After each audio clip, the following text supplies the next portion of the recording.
السلام علیکم ورحمۃ اللہ وبرکاتہ۔ یہ باب النظر الی المخطوبہ کی دوسری فصل ہے، یعنی جس کو نکاح کا پیغام دیا جا رہا ہے اس کو دیکھنے کا بیان۔ تو فصل اول گزر چکی ہے، یہ دوسری فصل ہے۔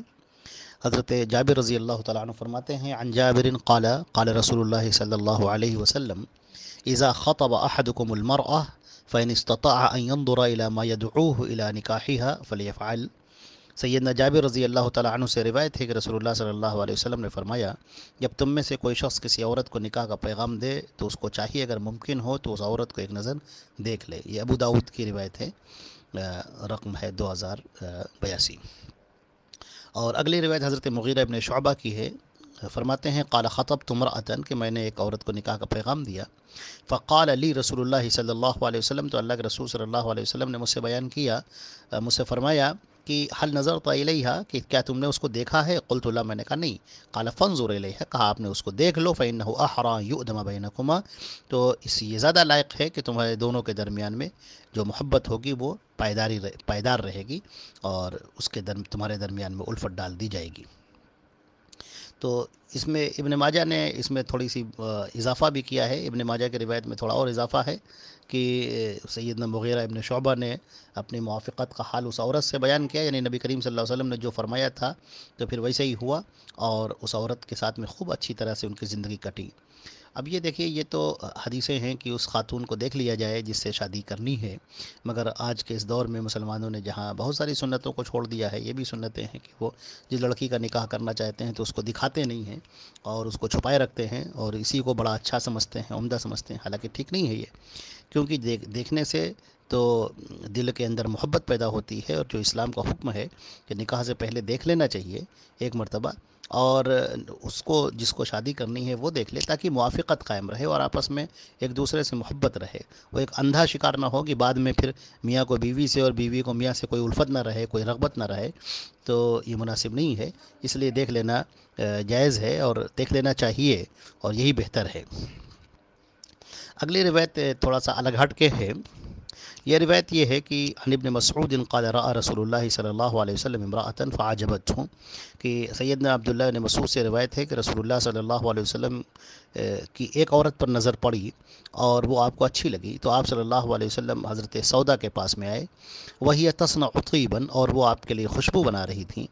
وعندها نساء، اور بہت ساری خواتین تھیں وہاں پر بیٹھی ہوئی تھیں۔ تو جب آپ گھر کے اندر داخل ہوئے تو فاخلینہ، تو باقی عورتیں چپ چاپ چلی گئیں، وہاں سے اٹھ کے چلی گئیں۔ جب آپ گھر کے اندر داخل ہوئے تو وہ عورتیں سمجھ گئیں کہ کچھ بات کرنا آئے ہیں، بات کرنا ہوگا، تو وہ چلی گئیں۔ فقضى حاجتہ، پھر آپ نے ان سے تنہائی فرمائی اور یعنی اپنی حاجت ان سے پوری کی، آپ نے مباشرت کی۔ ثم قال ايما رجل راى امراه تعجبه فليقم الى اهله فان معها مثل الذي معها۔ پھر آپ صلی اللہ علیہ وسلم نے فرمایا کہ جو شخص کسی عورت کو دیکھے اور وہ اس کو اچھی لگے تو اسے چاہیے کہ وہ اپنی بیوی کی طرف آئے، کیونکہ اس کے پاس وہی چیز ہے جو اس عورت کے پاس میں ہے۔ تو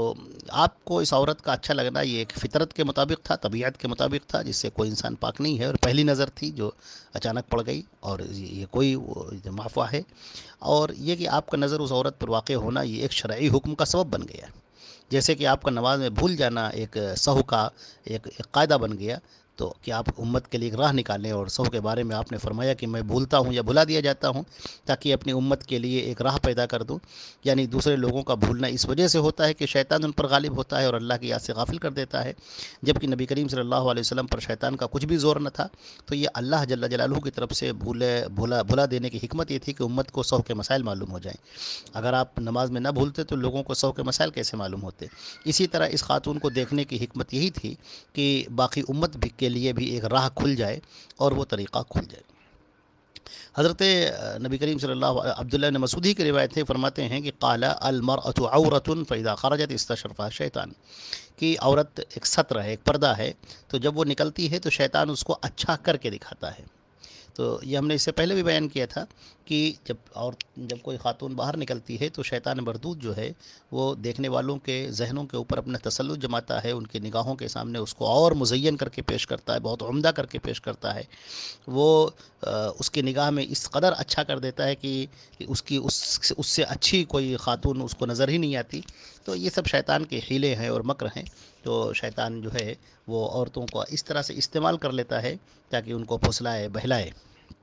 اور یہی کام وہ مرد کے لیے بھی کرتا ہے. یعنی عورت کی نگاہ میں مرد کو بہت مزین کر کے پیش کرتا ہے اور مرد کے لیے عورت کو خوب مزین کر کے خوب اچھا کر کے پیش کرتا ہے. تو یہ اپنے فریب اور وسواس کے اس کے اوپر پردے ڈالتا ہے. حضرت بریدہ کی روایت ہے، فرماتے ہیں کہ قال قال رسول اللہ صلی اللہ علیہ وسلم، یعنی نبی کریم صلی اللہ علیہ وسلم نے حضرت علی سے کہا، یا علی لا تتبع النظرة فإن لك الأولى وليست لك الآخرة، کہ اے علی ایک نظر کے بعد دوسری نگاہ مت ڈالنا، اس لیے کہ تمہارے لیے پہلی نظر تو معاف ہے مگر دوسری بار دیکھنا جائز نہیں ہے. اچھا، اسی طریقے سے ایک اگلی روایت یہ بھی ہے کہ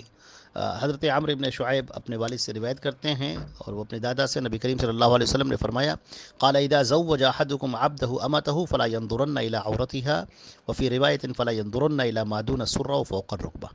عمرو بن شعیب نے اپنے والد سے اور انہوں نے اپنے دادا سے روایت کی، نبی کریم صلی اللہ علیہ وسلم فرماتے ہیں کہ تو اس وقت تم میں سے جب کوئی اپنے غلام کا نکاح اپنی لونڈی سے باندی سے کر دے تو اس کا سطر نہ دیکھے، اور ایک روایت میں ہے کہ ناف کے نیچے اور گھٹنوں سے اوپر نہ دیکھے. تو حضرت جرحد فرماتے ہیں نبی کریم صلی اللہ علیہ وسلم سے روایت کرتے ہوئے، اما علمت ان الفخذ عورہ، کہ کیا تو نہیں جانتا کہ ران بھی سطر ہے. تو اس سے یہ بات پتہ چلی کہ جو سطر ہے یعنی جس کو نہیں دیکھنا چاہیے وہ ناف سے لے کر اور گھٹنے تک ہے. یہ مرد اور عورت سب کے لیے برابر ہے. البتہ عورتوں کے لیے دو چیزیں اور ہیں، ایک ظہر اور ایک صدر، یعنی سینہ اور پیٹھ، یہ بھی ان میں شامل ہے. یہ وہ چیز ہیں جو کسی کو کسی کے سامنے نہیں کرنا جائز، یعنی عورت کو بھی نہ دکھائے اور محارم کو بھی سے بھی دور رہیں. اور اجنبیوں کے لیے تو بالکل ہی پردہ ہے، عورت کے سر سے لے کر اور پیروں تک یہ ہر ایک کے لیے پردہ ہے، تو اس سے وہ دوری اختیار کرے. البتہ یہ ہے کہ جو محرم گھر کے بھائی ہیں، باپ ہیں، چچا ہیں، تو ان کے لیے عورت اپنا سر ہے، چہرہ ہے، دکھا سکتی ہے، اس میں کوئی حرجہ نہیں ہے. لیکن صدر یعنی سینہ، ظہر یعنی پیٹھ، اور فوق الرکبہ، اور یہ جو ناف کے نیچے سے لے کر یعنی سرہ سے لے کر ناف سے لے کر اور گھٹنے تک، یہ آگے اور پیچھے، یہ جو حصہ ہے یہ سب کے لیے ہے اور یہ کسی کے سامنے ظاہر نہیں کیا جائے گا. اور یہاں تک کہ عورت کے سامنے بھی ظاہر نہ کرے. ہاں اگر مجبوری ہے تو اس کا حکم پہلے گزر چکا ہے کہ جیسے ڈاکٹر کو دکھانا ہے تو پھر وہ ایک الگ مسئلہ ہے اور اس میں اجازت ہے، ورنہ عام حالات میں یہ پردہ ہے. اور یہ پردہ ایسا ہے کہ عورت سے، مرد سے، اور اسی طریقے سے محارم سے بھی کیا جائے گا اور سب سے کیا جائے گا یہ پردہ. تو یہ چند حدیثیں تھیں جو میں نے آپ کے سامنے پیش کی، باقی انشاءاللہ پھر پیش کی جائیں گی. السلام علیکم ورحمۃ اللہ وبرکاتہ.